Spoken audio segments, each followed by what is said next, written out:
The man arrested for killing MP Sir David Amess is named as Ali Harbi Ali, a British man of Somali heritage. The 25-year-old was arrested at the scene of the knife attack. Detectives are treating it as a terrorist incident which may be linked to Islamist extremism. Ali Harbi Ali is understood to have been referred to the government's Prevent scheme a few years ago. The programme's designed to stop people being drawn into terrorism. Earlier, the Prime Minister and leader of the opposition paid their respects where the attack took place. Sir David had been warned about his safety. A review has begun into how to protect MPs. We live in an open society, democracy. We cannot be cowed by any individual or any motivation, people with motives, to stop us from functioning. Also tonight, Morrisons say shortages of staff and stock are forcing them to delay opening new supermarkets. And on a mission to Jupiter's asteroids, the spacecraft aiming to uncover the origins of the solar system.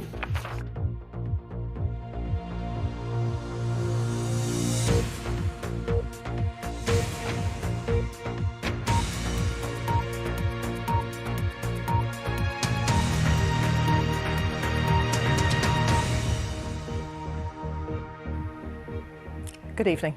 The man arrested by police following the killing of the Essex MP Sir David Amess has been named tonight as Ali Harbi Ali. The 25-year-old is British of Somali heritage. It's understood that he was referred to the government's Prevent programme a few years ago, the scheme intended to stop people being drawn into terrorism. Sir David was stabbed multiple times during a constituency surgery in a church hall in Leigh-on-Sea. The Prime Minister Boris Johnson and the Leader of the Opposition, Sir Keir Starmer, today laid flowers together at the scene. Our Home Affairs correspondent Daniel Sanford is in Leigh-on-Sea. Daniel. Yes, Martine, the initial shock at the brutal attack yesterday has turned to a kind of deep sadness today as details of the attack became clearer and the suspect was named. We've been watching all day as people have been bringing flowers, some of them weeping openly, and the day began with a sombre visit by some of Sir David's most senior fellow MPs. A united front in the face of a suspected terrorist attack. The Prime Minister, the Leader of the Opposition, the Speaker of the House of Commons and the Home Secretary, four of the most senior politicians in the land, at the Church Hall today where Sir David Amess MP was murdered. He was killed doing a job that he loved, serving his own constituents as an elected democratic member. And of course, acts of this are absolutely wrong, and we cannot let that get in the way of our functioning democracy. It was formally declared a terrorist incident late last night.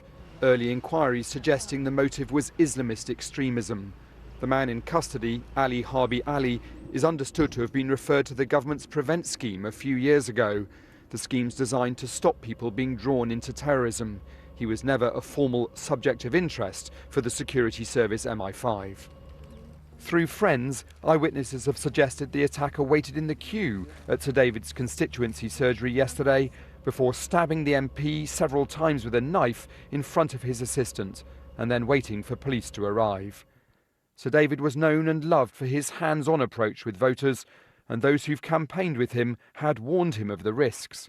I used to go out on the doorsteps on the cold, dark nights in the rain, and I used to be a bodyguard many years ago, and I said, David, you should have somebody with you on these things. It's not safe.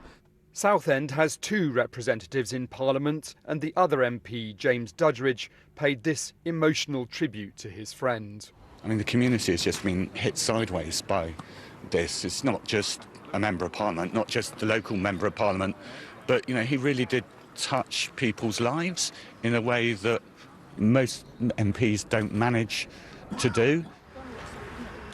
Tonight at the local sports field, hundreds of people gathered to remember the MP so many of them knew personally. And he was a very, very decent human being. An MP that not everyone agreed with, but who everyone respected and loved. Ali Harbi Ali has now been arrested on suspicion of terrorism, having originally been arrested on suspicion of murder, and that means he can now be held until Friday before he has to be charged or released. He's also been moved from Essex to a police station in London, and 3 London police stations are now being searched. Of course, a lot of work is being done on his background, and this has thrown up his past involvement in the Prevent programme. But it is, of course, worth saying at the moment he's only being held on suspicion of terrorism. He has not been charged, Martine. Daniel, thank you very much. Daniel Sanford.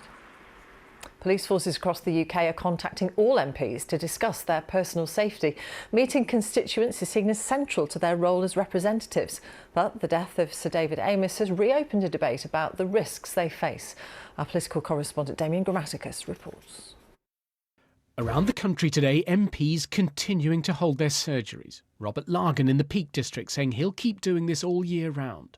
Craig Williams in Montgomeryshire thanking Welsh Police for being there to give reassurance. And Kieran Mullen in Cheshire saying we must not let people force us to do things differently.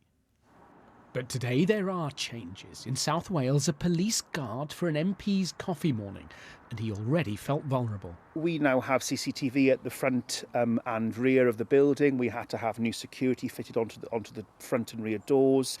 We have panic alarms in the constituency office that staff often wear around their necks. We have installed panic alarms at my front door, at the side of my bed. You know, this has become too much of the new normal. MP's security was reviewed after Jo Cox was murdered 5 years ago, shot and stabbed as she left a meeting in her local library by a white supremacist. In 2010, Stephen Timms MP survived an attack by a woman who'd watched radical Islamic sermons online. She was bundled away. And in 2017, 4 passers-by and PC Keith Palmer were all killed outside Parliament in what police called an act of Islamist-related terror. The MP who was here that day and tried to save PC Palmer's life has said that meeting constituents is vital, but they should be paused. The Home Secretary has announced a review of MP security, and he says that should be completed first. I would recommend that no MP has a direct surgery until, you can move to Zoom. There's other ways. You can actually achieve an awful lot over the telephone. You can get things moving far faster than having to wait for the surgery date as well. Yes, but for Sir David Amess, meeting constituents was a vital part of his job. So the question now is how much further should security be tightened? Many believe things have to be reappraised, but MPs themselves must decide. It's not a question of carrying on with business as usual and just regarding this as an occupational hazard of being an MP, nor of having close security such as the Home Secretary has or the Prime Minister or the Foreign Secretary needs to have. We need to have a discussion about how we strike the balance. It's a balance that'll be hard to find.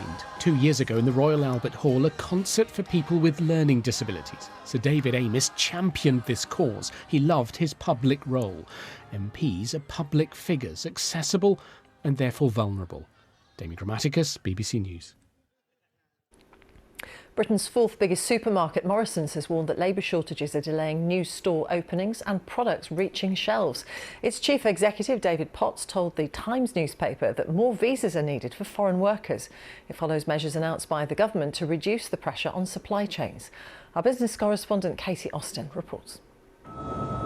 The global supply chain is under huge strain as economies reawaken. Once imported products reach the UK, a shortage of lorry drivers means containers are often getting delayed at ports. When you have a shortage of labour in terms of HGV drivers, those domestic drivers, it means that the goods is sitting around slightly longer at the ports waiting to be collected. There are labour shortages in other sectors too, including construction, hospitality and food production. Now the boss of Morrisons has said that while there are plenty of products on the shelves, underlying strain in the supply chain is affecting availability, while a lack of materials such as cement and bricks is delaying investment in new shops and refurbishments. He called for more visas for foreign workers. The government has already offered temporary visas for some meat workers. There are 5,000 visas available for drivers too. Other European countries also have shortages, but this driver in Romania told the BBC rising wages in the UK were attractive.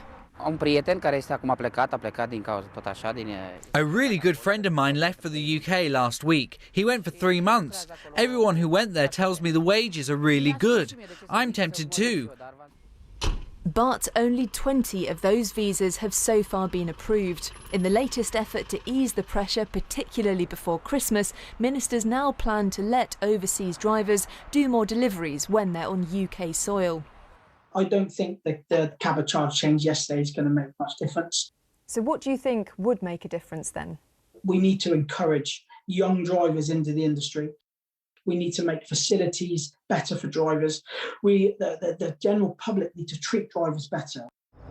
The government says immigration isn't the long-term answer to filling Britain's record number of vacancies. It wants to develop a high-skilled, high-wage economy. Some businesses say they still need a better short-term fix. Katie Austin, BBC News.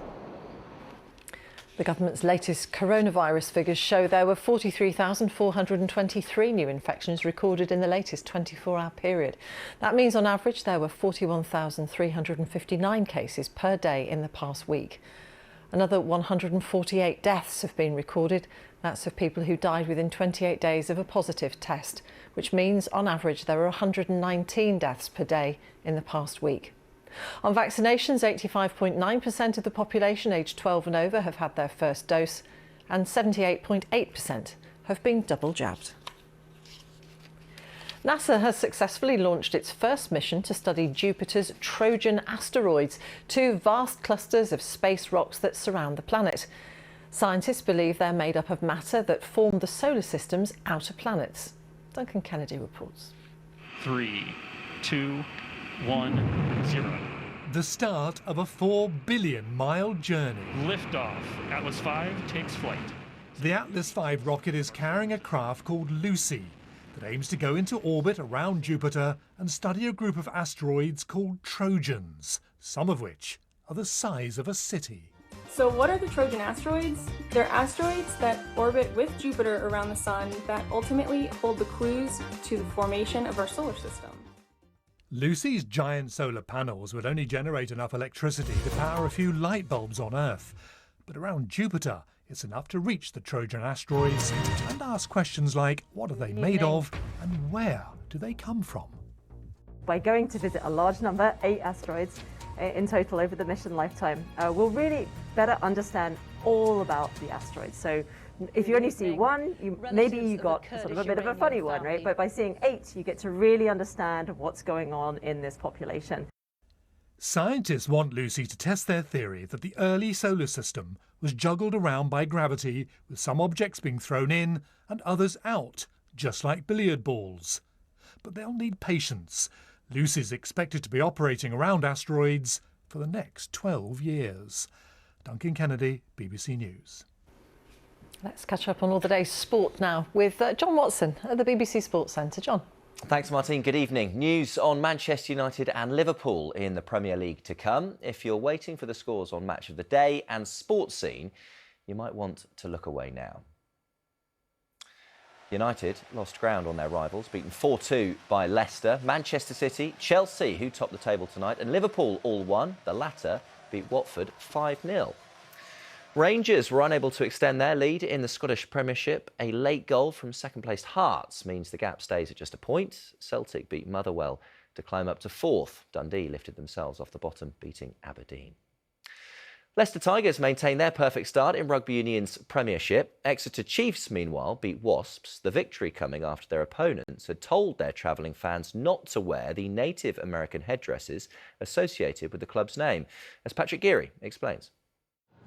Exeter Chiefs fans are among the most distinctive in British sport, but should the headdresses be taken off? Ahead of this game, Wasps asked that the heads of Chiefs fans be kept feather-free, prompting a debate about whether Exeter's branding is offensive to Native Americans. On the pitch, Exeter's image is one of perpetual motion right now. Having thumped Worcester last time, England's Henry Slade slid them in front after 20 minutes. That lead was stretched, then contracted, and finally pummeled out of existence. Welshman Thomas Young barrelled Wasps in front at the break. What's going on here? The second half would be hard-fought, battles all over the pitch and somehow off it. Even the water carrier got in trouble. So you got a bit tasty, really. 30 minutes to go, Wasps lead just a point now, too thin an advantage to stand up to Exeter's final push. Try for Exeter! Johnny Hill's try won it, and for Exeter a match that began with a talking point ended with a bonus point. Patrick Geary, BBC News. Oisin Murphy has become champion jockey for a third time at flat racing's season finale at Ascot. The Queen was in attendance on Champions Day. The feature race, the Champion Stakes, was won by Seeley. Adea finished fifth, and with it went William Buick's hopes of pipping Murphy to the jockey's title. And Cameron Norrie is leading Grigor Dimitrov in the semi-finals at Indian Wells. Coverage over on 5 Live Sports Extra right now. That, though, is all from me. Martine. John, thank you very much. That's it for now. There's continuing coverage on the BBC News channel of events following the killing of Sir David Amess. And the Home Secretary, Priti Patel, will be appearing on the Andrew Marr Show tomorrow morning at 9 o'clock on BBC One. That's all from me. Good night.